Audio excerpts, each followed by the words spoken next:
Baik, di sini saya suruh apa suruh baca.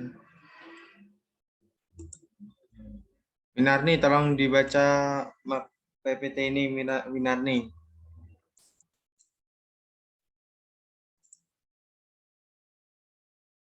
Oke. Kita bahas bareng-bareng. Kita baca aja. Ayo, dipersilakan. Next dong. Judulnya apa? Baca dulu. Oke. Sebelumnya, Assalamualaikum warahmatullahi wabarakatuh. Selamat sore semuanya. Baiklah, saya di sini akan membacakan tentang kajian kebahasaan, yaitu tentang asal-usul bahasa.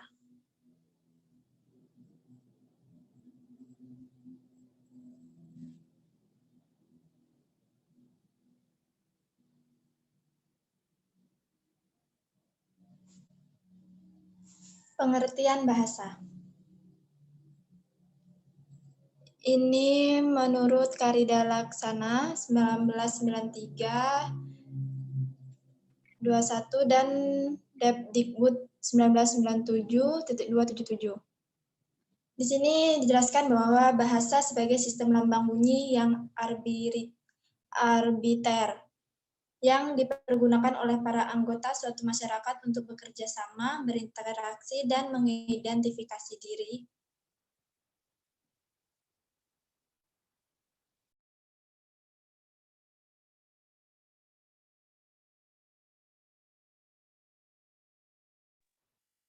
Kemudian ada teori kelahiran bahasa. Proses kelahiran bahasa manusia sudah dimulai sejak 2.500 tahun yang lalu, yakni pada zaman Plato dan Aristoteles. Nah, ada beberapa pakar yang menyatakan tentang proses lahirnya bahasa, yaitu teori tradisional dan teori modern.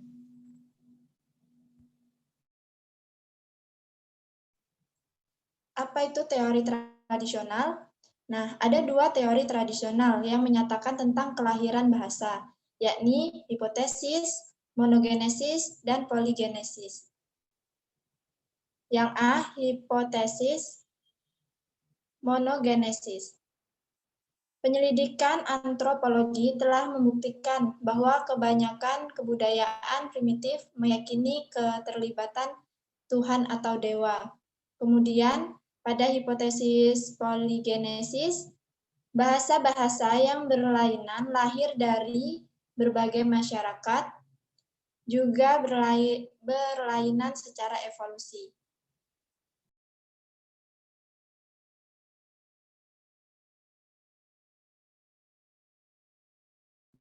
Ini lanjut aku atau gimana, Mat? Lanjut dulu, nanti saya instruksikan kalau berhenti. Oke. Nah, di sini ada beberapa teori kelahiran bahasa yang dikemukakan oleh para ahli. Menurut Sumarsono 2004, 268 sampai 77, Keraf 1996, 2 sampai 21, Umar 1994, 43 sampai 51, Subiakto Nababan 1992, 108 sampai 122. Nah, di sini banyak teorinya. Yang pertama ada teori tekanan sosial, kemudian teori anomatopetik atau ekoik, atau yang sering kita dengar, teori bau-bau, Kemudian ada teori interaksi atau yang sering kita dengar juga yaitu teori Poh-Poh. Kemudian ada teori nativistik atau tipe fonetik yaitu teori Ding-Dong.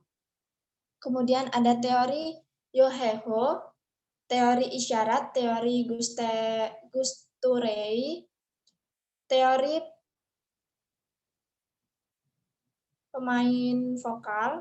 permainan vokal, kemudian teori isyarat atau oral, teori isyarat oral, kemudian teori kontrol sosial, dan teori kontak.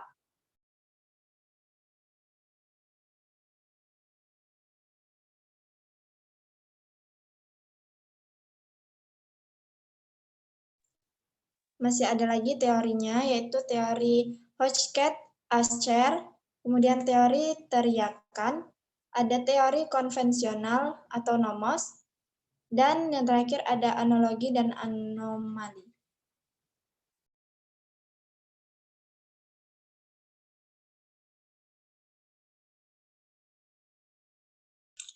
Baik, silakan Ziratul Kusya melanjutkan bacanya ini.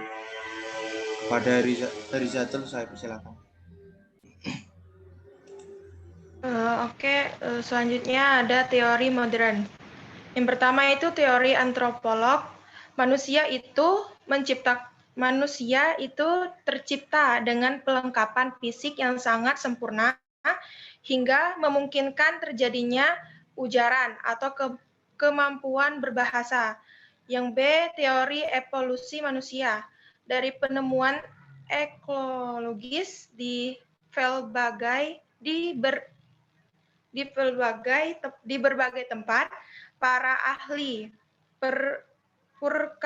purbakala memperkirakan sekitar 1 juta tahun yang lalu telah muncul kebudayaan hominid atau makhluk yang mirip manusia. Menurut Hackett dan McNeill tahun 2004, halaman 6 sampai 29, Subtus Nababan tahun 1992, halaman 2 sampai 7, ada 6 butir ciri khusus yang membedakan sistem komunikasi bahasa dengan sistem komunikasi makhluk lainnya. Antara lain, bahasa itu menggunakan jalur vokal auditif atau vokal auditory channel. Kedua, bahasa dapat tersiar ke segala arah, tetapi penerimaan yang terarah. Next.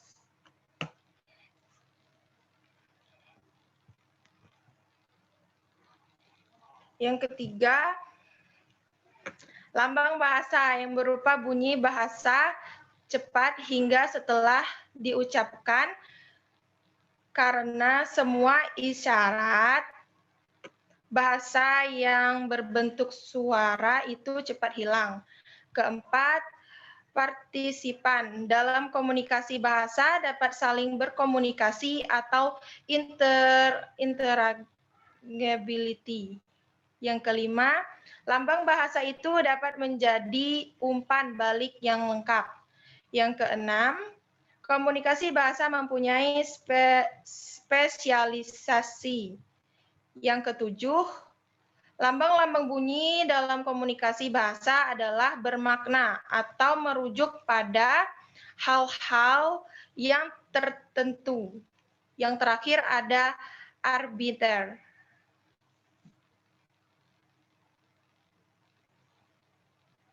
Selanjutnya ada teori akuisisi atau pemerolehan bahasa pada anak. Ada beberapa teori. Yang pertama ada teori Brooks, kedua teori behaviorisme, yang ketiga teori Abraham Chomsky atau mentalistik. Yang keempat teori kognitivisme. Next.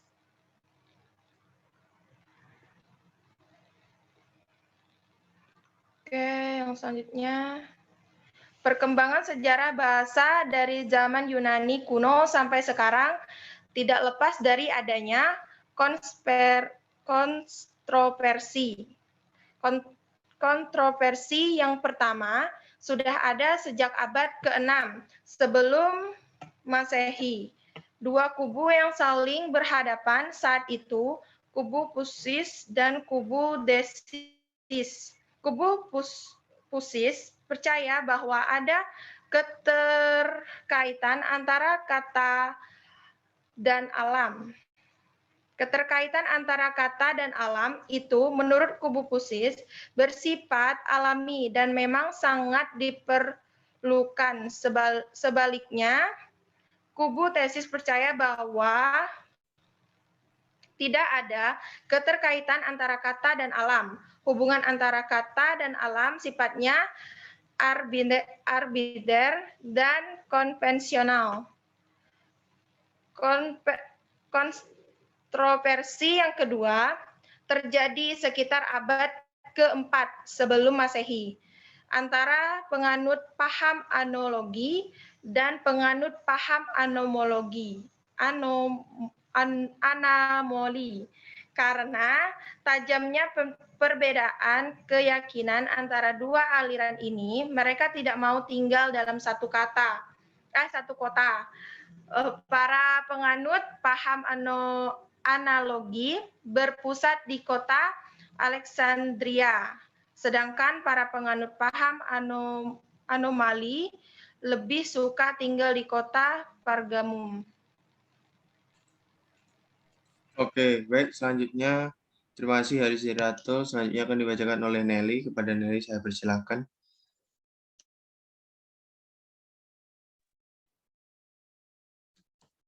Selanjutnya,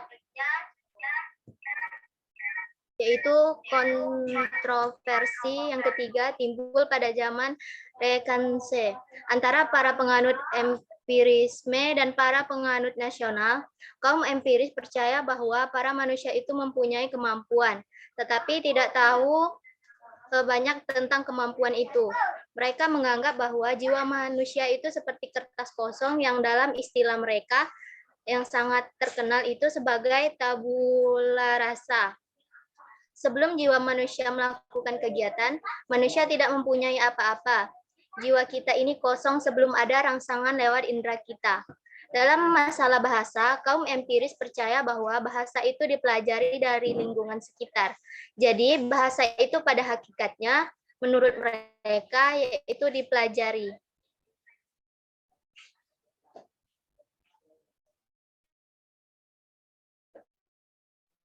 Selanjutnya di Indonesia, versi kelompok bahasa ini fungsi dan kelompok bahasa internasional.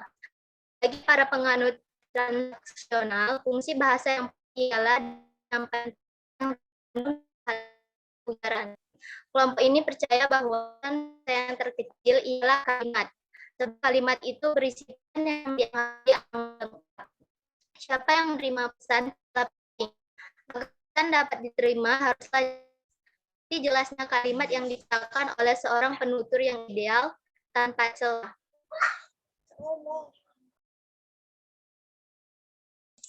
Baik, terima kasih kepada Nelly. Baik, itu sekian PowerPoint atau diskusi kita, yaitu asal-usul bahasa. Baik, selanjutnya akan dilanjutkan dengan morfologi. Bentar ya, morfologi.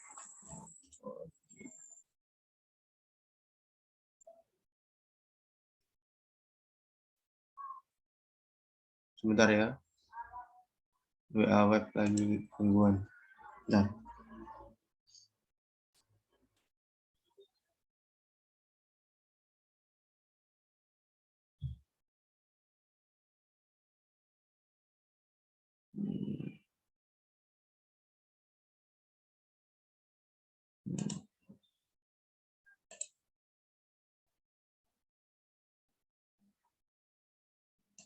Fonologi itu yang dari gadis itu kan?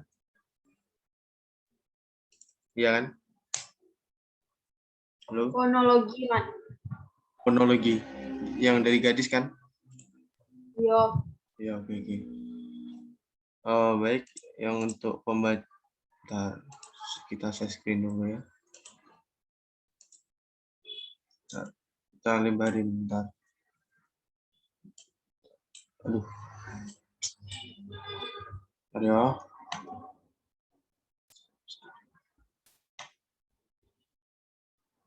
Udah. Baik, selanjutnya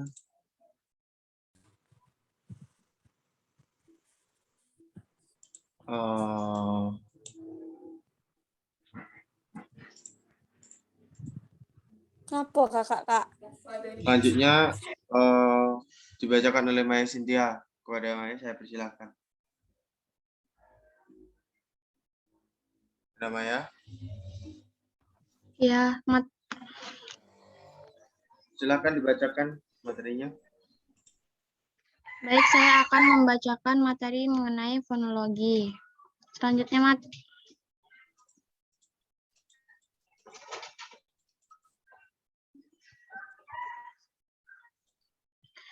materinya yang pertama ada pengertian fonologi, yang kedua ada sumber dan klarifikasi bunyi bahasa, yang ketiga ada metode-metode pembelajaran fonologi, yang keempat ada implementasi pembelajaran fonologi, yang kelima ada sejarah fonologi, yang keenam ada dasar-dasar fonologi, dan yang ketujuh ada tujuan fonologi.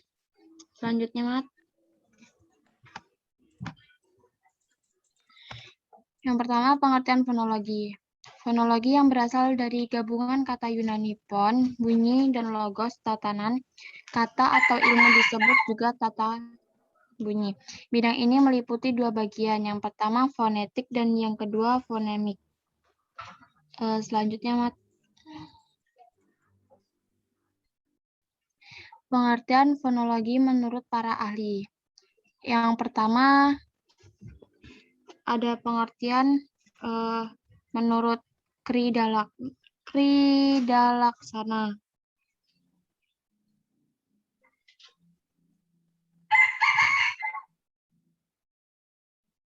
Oke, lanjut.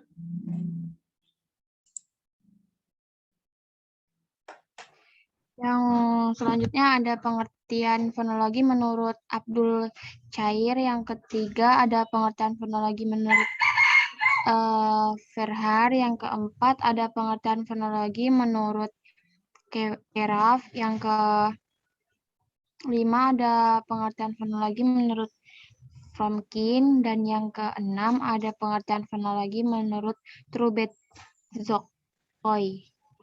Selanjutnya, yang kedua, sumber dan klasifikasi bunyi bahasa.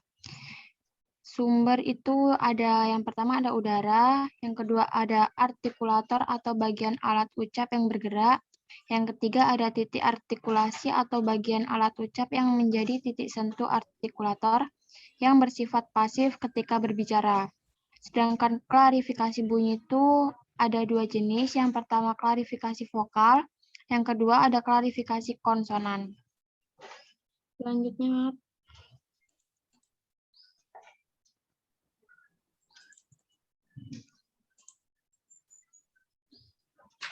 nah, klarifikasi vokal itu ditinjau dari cara pengucapannya. Vokal tunggal atau bisa disebut juga dengan monoftong, yaitu A, I, U, E, O. Setelah itu ada vokal rangkap atau diftong. Disebut diftong karena posisi lidah ketika memproduksi bunyi ini pada bagian awal dan akhirnya tidak sama. Setelah itu, klarifikasi vokal yang ditinjau dari maju mundurnya lidah. Yang pertama ada vokal depan, contohnya I dan E. Ada vokal pusat, contohnya A dan E. Ada vokal belakang, contohnya O dan U. Setelah itu ditinjau dari posisi bibir. Vokal yang pertama vokal bundar, itu contohnya A, U, dan O. Yang vokal tak bundar, contohnya I dan E. Sedangkan yang ditinjau dari tinggi rendahnya lidah, yang vokal atas itu contohnya I dan U, vokal tengah contohnya E dan O, vokal bawah contohnya A. Selanjutnya, yang ketiga ada metode-metode pembelajaran fonologi. Nah, yang pertama metode Vogt-Fire. Metode Vogt-Fire merupakan metode penugasan atau pemberian tugas kepada peserta didik. Yang kedua ada metode Listen and Repeat. Listen and Repeat adalah suatu metode di mana guru memberikan contoh pelafalan, kemudian siswa menirukan. Selanjutnya, Baik, selanjutnya akan dilanjutkan oleh Putri Yayani. Pada Putri saya persilakan. Yang keempat ada implementasi pembelajaran fonologi. Yang pertama prinsip-prinsip pembelajaran fonologi. Yang pertama ada pembelajaran dimulai dari yang mudah ke sukar, yang sederhana ke yang kompleks. Yang kedua pembelajaran fonem diwujudkan melalui 4 aspek keterampilan berbahasa. Dan terakhir ada pembelajaran dilaksanakan secara terpadu dan tematik.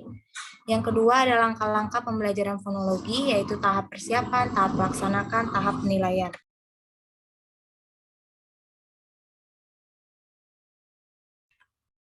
Yang kelima ada sejarah fonologi. Yang pertama aliran Kazan, yang kedua aliran Praha, dan yang ketiga ada aliran Amerika. Yang ketujuh tujuan fonologi, yaitu ada 2, tujuan teoris dan tujuan praktis. Tujuan teoritis mendeskripsikan bagaimana fungsi organ tubuh sebagai alat bicara penghasil bunyi-bunyi bahasa.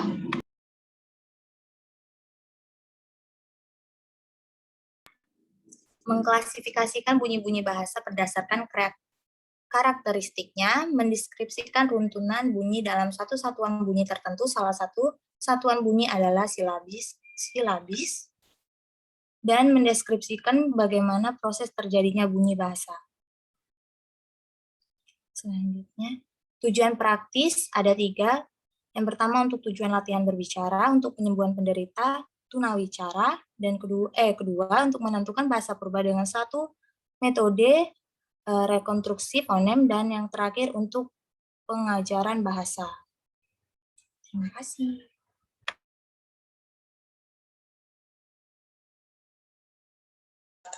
Baik, terima kasih kepada Putri Jayani telah membacakan diskusinya, PowerPoint-nya. Nanti join lagi ya. Nah, kita live dulu, habis itu join lagi. Masih itu tugas kalian mandiri itu kirim salah satu aja yang kemarin, yang ngerjain berkelompok tapi ngirimnya individu. Yang tugas terakhir kemarin juga dikirim di grup. Cuma 1 atau 2 orang aja gitu. Kita bacakan, itu kan ada pertanyaan, 5 buah pertanyaan itu. Nah, itu dikirim. Punya siapa itu terserah di grup. Pokoknya ditunggulah intinya. Oke? Ya, Mas. Oke. Kita leave, habis itu masuk lagi. Oke.